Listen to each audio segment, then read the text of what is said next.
do put that up there, right? All right, so we're going to look at date and time today. JavaScript date and time. You'll be surprised at how tricky this can get. You'll see, and there are actually frameworks around, little libraries and things to help you with this problem. It may at first glance seem very straightforward, but there are some aspects of it that even to this day I will deal with. Date timestamps of all different types, whether it be data, a time maybe a user checks something out of a shopping cart, analytics, different types of things. Everything you can imagine that has a date stamp sometimes can be converted wrong and misunderstood. And yes, it's a constant not issue, but it's just something you will deal with at various times throughout if you're programming. So what I want to do is I want to look at this built-in library because it does have a lot of features. We want to look at the data object itself. We may have already kind of done it in some examples, but there are methods on it, as we know with number and all these different primitive types. They all have their own helper methods, which is great. There's a parse method. There's a now, date time now, formatting the date, because you always got to format this thing to different jurisdictions or different time zones, right? They all have a different format sometimes, or even whether or not it's a government or different provinces in Canada, from Quebec and Ontario, they have different requirements for dates sometimes. It's a hassle, right? Time zones gets really tricky in there. And then you'll find out why there are some issues around there. And then lastly, we will mention there is utilities that I use quite a bit called Moment, and it basically handles it adds a lot of nice features that JavaScript doesn't have. Sometimes you need to pull in some third parties to get the job done easier. And it's a really nice one, to be honest. I just want to mention it. All right, so date object, JavaScript date object. So this will follow the same as we did with the built-in objects. Just going to go through it. Going to go through the other features. I'm not going to go through all of them, but I'll go through the ones that are you may use frequently. But again, it's best to look up the web docs and look at all the different tools in the toolbox. You might need it one day. You might not even know what some of the random ones do. But it's good to actually know what they are. How are we going to cover Node.js topics if we are going to change it? There's not actually. What do you mean? There's actually not a lot to Node.js. It's going to be dedicated to a whole module in itself. When I looked at the deck itself, there was we had 9 classes, and I have exactly enough for 9 classes. The database MongoDB is really 1 or 2 classes, so that can be split. And you're going to be using Node.js with React in the full stack 4. So to be honest, yeah, I mean, if you stretch it out, there's really not enough for a full month of Node.js at this point. But you need to know JavaScript even to know Node.js. You're right. I mean, the original plan could have been introducing it at the end. At the end of it, introducing a little bit of it, and maybe we may still, but I think it all fits together nicely if we do it all focus completely on the server. After we learn our JavaScript, we learn the UI, then we can get into that. And you'll see Node.js, it relies heavily on what we're going to learn in JavaScript, and we don't want to be caught up fumbling over what syntax to use. We want to just be able to get the dependencies, install everything, and learn the whole framework of it. And like I said, it'll spill over to React as well if we need to. But again, there's not more than, I looked at my deck, there's not more than, 9 sessions anyways would be the max I have for Node.js without getting into some really advanced concepts around networking, which I don't think we should get into at this point. All right, so data objects. So going off on tangent there, data objects. So data objects, JavaScript has this built-in data object that stores the date and time, provides methods for handling them. So we want to create this new data object. We need that new keyword. So we can instantiate it in the same way as we have in the past. So constant date equals new date. And if you notice this, if you're not familiar with object-oriented programming, this parentheses here is actually called a constructor. And what that means is that sometimes you may pass in parameters or arguments into a new object, and it may do things with those, or it may have an empty one. In fact, there can be options. It can actually be optional. So right now, it's not requiring us to provide anything, but you can provide some other parameters in there if you need it to do something different. But for right now, we can just use the keyword new and the date object. Now you got to remember this is called an object now, and we haven't covered objects, but we will. But it's in this kind of syntax: new date object with no parameters, and we instantiated it that way. By the way, instantiate means we create a new instance of it, but that's related to objects. So this date object contains a number that represents the milliseconds passed since epoch. Yes, this is an interesting one, which we're going to talk about in time zones. But epoch date is January 1st, 1970. Yes, so the time that has, so if you think about it, when you cast a new date, it calculates from that date, the epoch date, which is January 1st, 1970, and it represents the milliseconds. So it does some calculations from then. Yes, it's very strange, but we'll get into what that is in a minute. So you can pass the other option here. You can pass a date string to the date constructor. So we're calling this a constructor again. And we're passing in a date, a specified date. So now we're giving it a date in this format, and it'll give us back an object that knows something about it. Instead of casting a brand new time, it's basically you're saying, give me a date object that has hopefully July 12th. We have a month, a day, and a year, and then it'll give you the object back with that provided. Question here: epoch's fixed, it can't be changed. We'll get to that in a second. Epoch is kind of a calculation from that certain point in time, which will explain what that is. It's good to know about that. It's kind of not. There is another name for it that may make sense. So again, once we have this date object, it's really great because now we have all these helper methods on it. So if we needed to get the full year, right here we could have this method like we've learned already. We have a dot notation, and then it'll give us a list of methods. So this one's get the full year, and then console log it. So right now it'll basically, in this date, might not be this one up here, but it will basically console log a full year. So if it was on this date, it would output 2011. And that's just one of the options that we have on that method. So it's very flexible. These are the different examples below of valid date objects that you can pass in. So you could pass in all these different types of representations of a string date. You could do year, which might be translated to YYYY for four digits for the year, and then dash a month, right? So that's June 1st. By default, it'll probably know that it's you're trying to get the first of the month. Otherwise, you can be more specific. Year dash month dash date represents June 16th, 2019.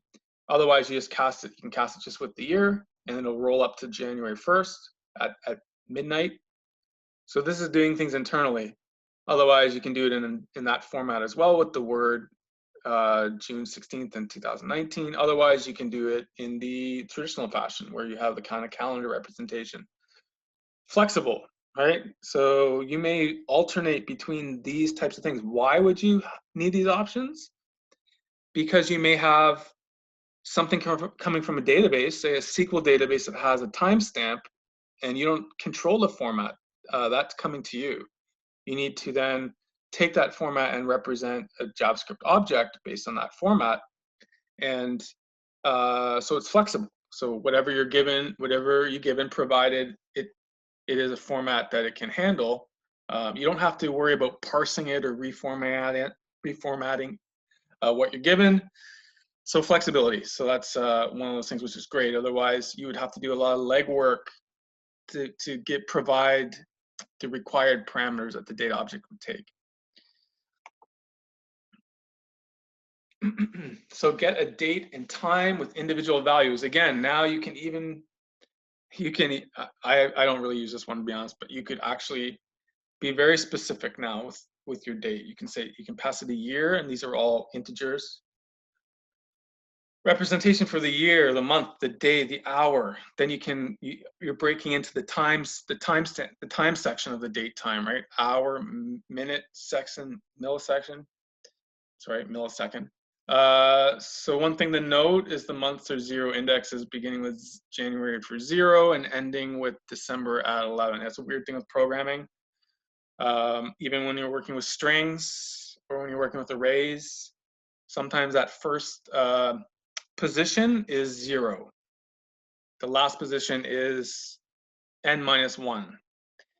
It's a little strange, but that's kind of just how this language works. So you be aware of that you may expect December to be 12 because it is a 12th month, but it'll be represented as 12 minus 1, which is 11, because January is starting at that 0 index.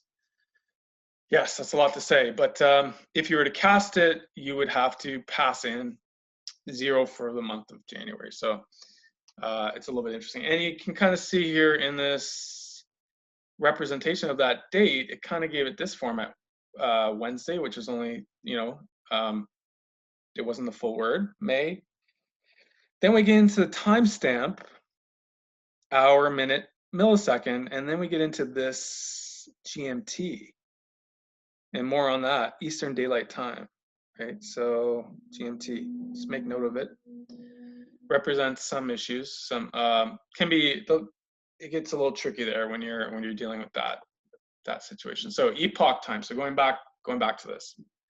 So it's also known as Unix time. And if you know what Unix is one of the original operating systems. Unix, been around for a long time. I remember learning Unix commands. I mean, now there's such, offspring as Linux and all these things, right? So Unix time, also known as epoch time, POSIX time. You can also call it POSIX. You can also call the operations POSIX operations, which, remember that term, because when we get into Node.js, we have wrappers around these things. You can use them in a way when we're talking about the server. Second since epoch or Unix time, so it's a system for design. It's describing that certain point in time. So it is the number of seconds that have elapsed since the Unix epoch, which is minus the leap seconds. It has a calculation. It's January 1st, 1970 at midnight. So it's important. This date is very important because all languages use this reference point. It's basically a reference point. JavaScript, Python, PHP, they use it internally to calculate the current time. That's just the reference point they use in their calculations for figuring out what is the current time. So just think of it as a static variable that internally it uses, but that's what it uses to calculate. If you do date.now, it's internally going to try to figure it out based on that point in time and do some calculations to give you the correct time. So epoch time, yes, know about it. So sometimes we want to get a date and time from the timestamp. So this right here represents the time at Thursday, January 1st, 1970 UTC or epoch time. So if we put new date and cast it with a 0, that's going to be the default. It's going to give us this date here. So new date with milliseconds returns the date of the epoch plus the number of milliseconds you pass in. So if we did something like this, now again, this is the constructor, right? It has, you saw it in the previous slide. It'll accept different parameters, and it'll know exactly what to do based on what you tell it to, right? So this constructor is accepting milliseconds, and it'll know the calculation that if you pass in 86,400,000 and 400,000 milliseconds right here, it'll calculate all that to the, I guess that's how many is in a day.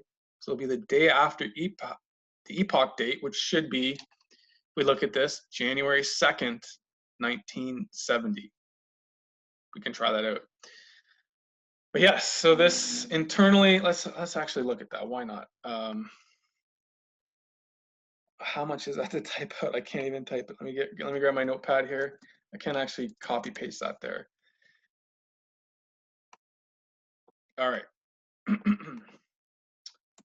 Constant day after, I'll type quick, I promise, equals new date 8864 1 2 3 4 5. Let's take a look at this one here. Again, if you haven't used it before, please use your oh my god, sorry, I have to minimize this to get to where I need to go. So use your REPL playground for JavaScript if you're doing something simple like this. You don't need the UI or the web page. Console log it, day after epoch. We should expect it to be, let's see what it says. It says, there we go, 1970, January 2nd at midnight. All right, so that actually works. So this passing in those milliseconds, it knew exactly what to do with it. And that's what it was, it proved it. So that's the day of epoch. Not Tupac, that's something else.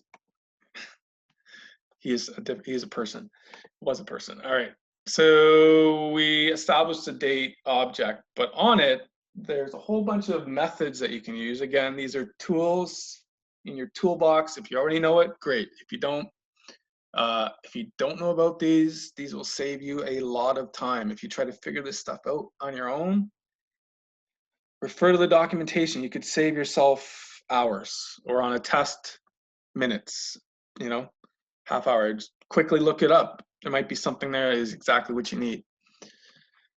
So some date object methods. So similarly, there's gonna be methods for getting the current date, day of the month. So this is a great one. So today, date, get date. There's one. Current month. So if we have a date already, we can actually get the current month and add +1. So the get date method returns the current date of the month, sorry, the current day of the month, and the get month returns the month of the specified date. All right, so if we have this epoch day here, all right, constant, what are we gonna say? All right, so we are, why not? I'll actually, so again, constants are ES6. I can't use var anymore. I'm sorry, guys. You can jump ahead. Constants means it locks it down. It can't change. Unless you want it to change, you can use that var keyword in your program, right? But constant is the new style. I can't, this is good practice. I just, in my head, I can't stand the var keyword anymore. All right, so we want to say, whatever, we'll say month, whatever, we'll say month, day after epoch, and we said get the month, right? And we can say constant year, day after epoch dot get the year, get full year, constant day equals day after epoch dot get, we want to do get date. Is that what we want to do? Let's see if that works. All right, let's run this out. Of course, we want to console dot log the year, the month. Let's do that first. Console log the month. Did that work? Okay, so that's representative 0 right now because we haven't formatted it. Okay, so that is representative January. Console log dot year. We should expect 1970, right? 1970. Okay. So again, it's parsing it for us. We're actually quickly parsing it. The day. Let's see what the day was. The 2nd, because it's the day after the epoch date. So we don't have to worry about parsing this stuff. It's already done for us. If we look at this date, again, going back to the web docs, JavaScript date time. How do you read the JavaScript docs? If you don't know, you scroll down and you see on the left-hand side, you will see all of these different methods. And we're only going to talk about a few of them, but you have a whole bunch. You get the milliseconds, get the minutes, seconds, time, offset, UDC, all this stuff. If you happen to see thumbs down means it's being deprecated, depreciated. Let's say deprecated. Correct me if I'm wrong, someone. Well, no, should no longer be used. It doesn't mean, it says it should no longer be used, but will still probably work. It's just saying they're trying to move off of it. Please, it's old. Use something more robust. But anyhow, we're not going to go through all of this because I could, but that would make for a very long session. So again, you can see thumbs down on all these things, and then thumbs up obviously is not shown. So those are in play. And again, you just dig into these. If you need anything, come here. Look at what I want to get the milliseconds. All right, let's see what this does. All right, so the moon landing on this date. Did it really happen though? Some people said no. Probably did. I don't know. Anyhow, but if we need to get the milliseconds, set the milliseconds and then get them. So we set them to 123 and then we went and then we got them. We pulled them out of there. Again, get milliseconds returns the milliseconds of the specified date in according to local time. So again, the local time is not the epoch time. Right on. So it's a lot. I'm gonna go a little bit longer than. You know what? We have videos, so we can break it up because it's a lot of talking, right? All right, so what was the point here? Let me get this thing to stop hovering. One point about the get month method. Again, it returns a 0 index from 0 to 11, where 0 is January, 11 is December. Hence the addition of 1 to normalize a month's value. So sometimes you need to do this right here. You might say, why am I adding 1 there? It's like, it doesn't make any sense. Here I'm getting the month, but then I'm adding 1 because you may use this parameter somewhere else. You might want to output it and say, all right, December is the 12th month, right? But you need to do this increment here in order for other users to understand it. But just know about that internal trick that happens. All right. Often you'll not need the entire date, right? You don't need that full date. Sometimes you need to just parse it like we said. So if your birthday is 2018, to make you 3 years old, and you need to break it down because maybe you need to generate a gift card, I don't know, web page or something like that, and send it to somebody who had a new child, a new baby. You need to break it down this way. So, get month, get date, full year, time, hours, minutes, all these things. You can then parse them and then represent them in whatever way you may need to, right? I guess one interesting thing here is get time will be all the milliseconds, again, calculated from epoch. So it's basically saying some calculation on this day, June 13th, 2018, minus January 1st, 1970. Hey, let's do the milliseconds. And you got this probably, I don't know how many that is, probably a trillion. I don't know, billion, say? It's over 100 million. So that huge calculation translates into the time that's elapsed. There's a time zone offset. We'll talk about that. That is, yes, the offset. We'll talk about time zones at least. Offset we may need to read up on that one. It gets a little bit weird, right? Date parse. We know string parse. I think we remember, what was it, integer int parse, right? These things come in handy. So you can use these when you need the date parse method. Returns a number of milliseconds, right? If you want to convert it back down, you can use this in that way. Let me just exit out of full screen. Go ahead, please. Okay, so Mike, previously in this lecture you mentioned that epoch time is the number of seconds since the epoch time, but now in like the last few slides I'm only seeing milliseconds. Is it perhaps seconds or milliseconds? No, it's probably most likely milliseconds. I probably misspoke that. It's milliseconds, yes. It's okay. Yes. Good Okay, catch. thank you. Good catch. Good catch. Thank you. Yes, it's an interest. It's even a good review for me what this epoch time is. If you want to quickly look at it here, epoch Unix time. Let's quickly look at it if you wanted to. Unix time, also known as epoch POSIX, like we said. Okay, so it says is the number of seconds that have elapsed since epoch time minus the leap seconds. Okay, so they're saying it's the seconds that have elapsed minus leap seconds. So it's a little bit strange here, right? They even have converters here to figure that out. However, you can reference, it's a little confusing, right? Here is saying parsing the milliseconds. I should highlight that.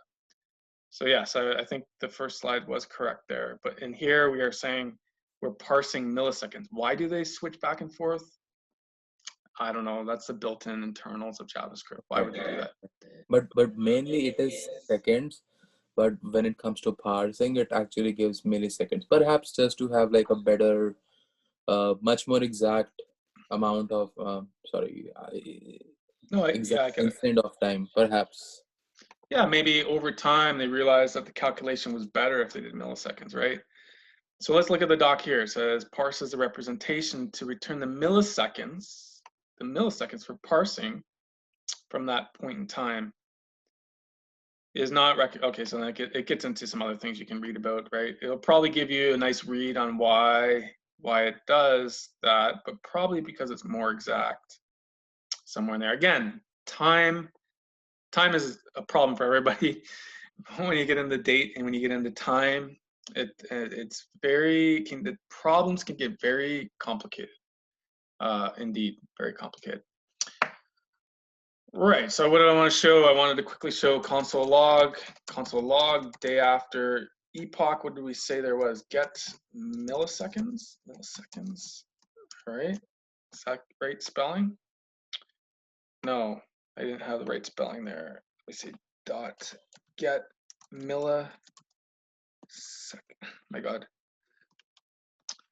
Let me go back to the let me go back to the docs because I'm basically not getting this one. So if I want to get the milliseconds here, I'm going to grab this prototype is the object. Let me just grab this here because I can't spell today.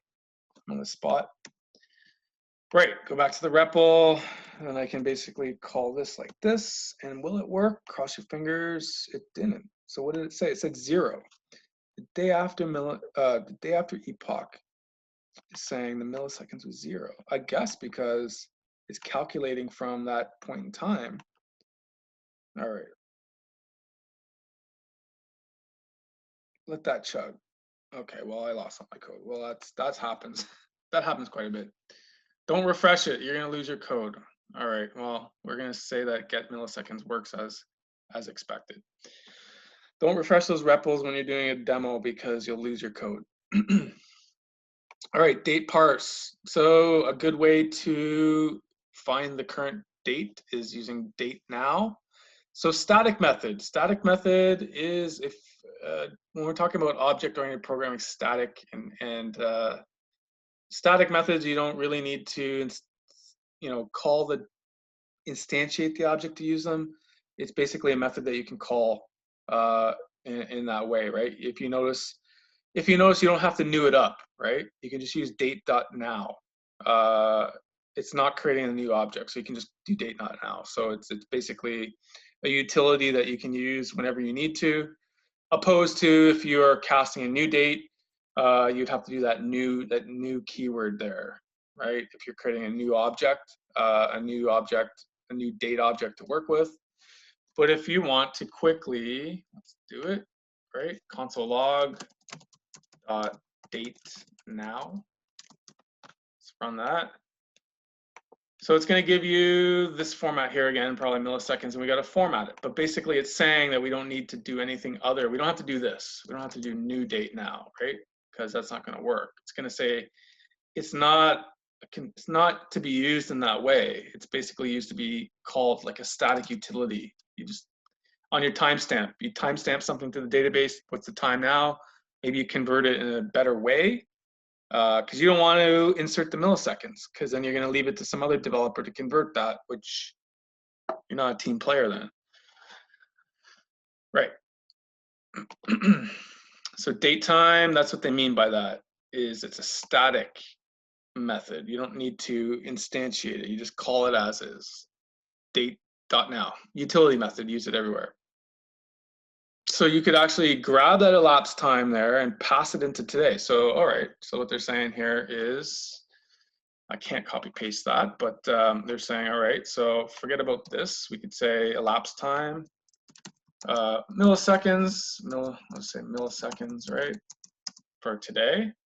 And we can actually, today's date, today equals, so then we can use those milliseconds to create a date object for us to use. So let's look at this. We go new date and we pass in those milliseconds because we know, if you see there, it has an option for milliseconds, and then we can pass that in. And if we console log that today, let's run that. It's going to say, all right, 10th October 6th, 2020. As you know, like, it's hard to read this, right? So maybe but now that I have that object, now I can start to break it down, right? I can't view this in that way. If I look at that, it's not very user friendly. Now I could say today, get the date. You know, what's that? I can get the date. The date is the 6th, all right? Console log. Right now I have an object that I can actually work with. Get the year, right? Get the year. So on and so forth, right? There's calculations to get the day of the week, the name, I'm sure, right? You know, you have to maybe work on that. You know, you might have to do a program that, if it's not already built, you might need to do a program that says, okay, if it's the day of the week, there's got to be again, I forget, right? Let's look at the docs. Is there a day of the week? It would be great if there was. Get the day of the week. Is there one? Maybe there's not. There's got to be, anyhow. Maybe not on this library, right? And then we look at that. Gets the day of the month, gets the day, get day. Okay, there you go, get day. So get day method returns the day of the week, specified the local time. All right, so we're in business now. I don't need to cast this, right? Get the day. Well, maybe not. Is it gonna return? Okay, so it's saying to me Sunday to Saturday, 0 to 6. So, you know, we might have to do some JavaScript logic here to kind of figure that out. Go ahead, Shivam. Yes. Okay, so is the date object, is it actually like a different data type on its own, or what is it considered as? Let's look at it. It's the date object represents a single platform. So date object, it's not a primitive type. It's an object, right? So I don't believe it's a primitive type. So it's an object represents a single moment in time. It's a built-in object, right? Primitive types. Primitive Could be types are like, either a string or a number, and once we actually try to manipulate those numbers as per the various functions that are available to us, we would get different outputs. sorry, come again. What was that? So basically, if we did like a of and then an object that is instantiated with a date class. Oh, if you check the type of, and it's, yeah, that's a good question. I believe it's going to be an object, right? It's not going to be a type, like a date time type. Oh, okay. Yeah, it's a good object, though. I mean, yes, if we look at those primitive types and we look at that, and we can check it out. You know, I mean, honestly, these things are tricky, right? I imagine it would be some type of object, right? Because it says date object. And previously, when I mean, I saw a code where you were actually assigning the value of a date object to another constant, and there the date keyword was used as well. So my guess is the purpose of using that date would be to ensure that the date object is transferred to the new constant. Otherwise, it would just take the string or the numeric value. Right. In other programming languages, if you have a type that's like a date time, you have a type, right? I mean, this basically consider it as a wrapper around your value, and then in that wrapper, you have all these utility methods that are all part of that object, right? So you carry around this object that you can drill into based on these properties or methods that are built into it. So it's kind of a very nice utility object. You have everything in the object you need to do some of these things, and you don't have to go out and build custom logic to figure it out. Oh yeah, and all of this is standardized in this way. Otherwise, if developers were following their own Oh protocol, yes, it would be like a nightmare. yeah, of course. Now this is methods, and it looks like there's over 50, right? Because and there's a lot. There's a lot in there. Yes, and that's why we're talking about it. So like, I mean, and you can already tell, we're only halfway through, and I've been talking about dates for a long time. It seems so trivial. It really does. It seems very trivial, but as we get into this, you're going to see the different snags. So let's do this. I'm gonna do a couple more slides than the video. Then we'll look at the lab questions, and then we'll come back. I plan to do strings today, but we'll see how we go. We'll see how much time we get through. I want you guys to play around with this as well, because that's part of it. But let's kind of going over the 45-minute block. I want to keep attention, not lose it. If I have already, we're gonna just know that we're gonna switch it up in a minute. Right, so elapsed time, date now, static. Date time is a new instantiation. But we talked about the formatting, because the formatting can be a problem. If it comes back in milliseconds, we need a way to present it in a nice way, because no user is going to want to find out that, my Amazon, gift is going to be, shipped to me in milliseconds, because that doesn't help me at all, right? I need to know it's going to be at my house in 3 days. I need that on this day, Thursday, October, whatever, the 10th, I need to know that. So you need to format it in a way that's user friendly. So again, part of these dates, they have the data objects, you have these utilities that are built onto it. You may hear somebody yelling in the background. It's probably a Roblox issue I may have to deal with in a minute. Right, you can format the date in multiple formats, GMT, ISO, and so on. We'll get into what those are a little bit later on, using the date object.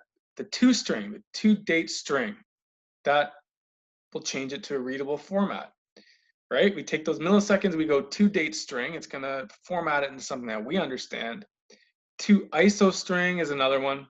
This is the long one that comes out by default, that's hard to read. Right, that's hard to read. I can't read that. Let's quickly take a look at this one. So if we didn't do any of this, we console out today, what's going to happen? We get this ISO format. What happens if we say, all right, today dot to date string, was it? Let's see what it was. To date string. Let's run that. What does that output? That outputs something nice. I understand what that is right away. Tuesday, October 6th, 2020. I feel good. I know what that means now. All is well in the programming world, and we can continue, right? So formatting something that a human can read, not the database. So UDC, there's now these different time zones. We're going to talk about this in a minute, but you may need to convert it in these ways, and we'll run into why this is problematic in a little bit. But local date string returns the date in a locally sensitive format. So this is the format, I guess I was saying the calendar format, 6/14.2020. You see it. You know how many issues there are around when you use a date picker on a website and it comes in this format, but you need to convert that format back to this format or something else. There's so many defects around this you won't even understand until you run into them. It's constant. Those date pickers sometimes are very hard to work with. enough about me. Let's quickly share a video. Hopefully, I'll stop this for a second here.